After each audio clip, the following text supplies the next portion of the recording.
here on what is looking like a rather grey day. So I want to talk to you about sleep at the moment. It's becoming a regular occurrence for us to get feedback that our clients' sleep patterns are being disrupted. And in fact, the other day when I went to have a look at some Google search trends, just to see what people are searching for at the moment, given the environment, insomnia has been coming up. And I think there's something about what we're all experiencing in this state of isolation and what we're doing that is probably significantly impacting our sleep patterns. Now, just as an interesting side note, I actually went online to have a look to see if I could buy a weighted blanket. So, a weighted blanket being something that is quite helpful for those of us who suffer with anxiety and maybe having difficulty sleeping.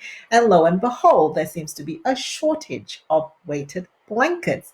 Quite a few of the online stores that I had been recommended to go and look at currently don't have stock. So there's probably some kind of a relationship between perhaps a high incidence of people struggling with sleep, people looking to see how they can rectify their anxiety and maybe getting some of these weighted blankets. I don't know. So my thought processes goes like this. Number one, we're probably being exposed to more screens than we normally are. So blue light and all of that. Number two, we're probably being having our brains a little bit more activated and having some of those wind down times kind of meshing in with what would help us with sleep. So we may be doing mindless browsing on Facebook and things like that, but we're also zooming a lot. And so if you actually think about your general exposure to the screen, it's higher now because quite a lot of our daily functions are being done via screen. So this is an unusual shift in what's happening. We may also just be having general disturbances in our environment, in that what I'm noticing at home anyway, because everybody's routines are trying to find airtime.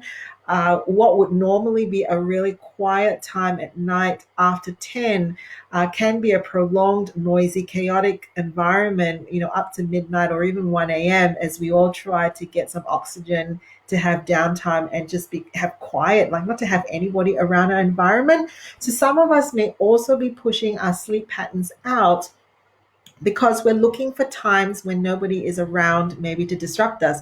And that could be really late at night or in the early hours of the morning.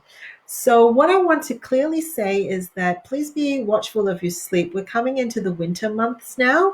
And what will happen is that with all of the impositions that we have because of COVID-19, even if we've not experienced depression before, we may actually find a suppression of our mood closer to the winter months because of these disruptions. So, here are my tips and probably what we're going to be doing in my home.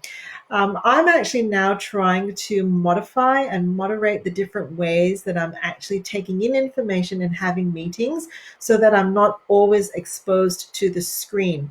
That could be listening to audio, that could be talking on the telephone, that could be actually having Zoom meetings without the screen on. So, actually having the video off and just doing an audio call through Zoom.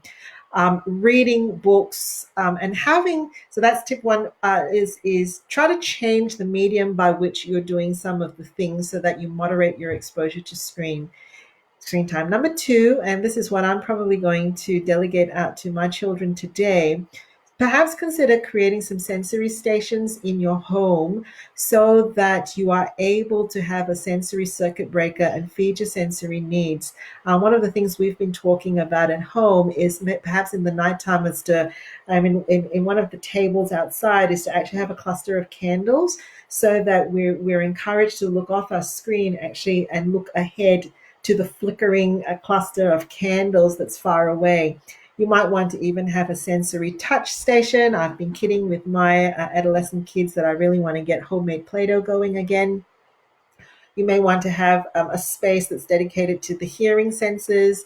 which is like a music or audiobooks. So consider a station approach, because then you can encourage yourself and your family members to actually, rather than pick another thing that is on a screen for wind down, instead is to engage in some sensory stations that are around the house. That's tip number two.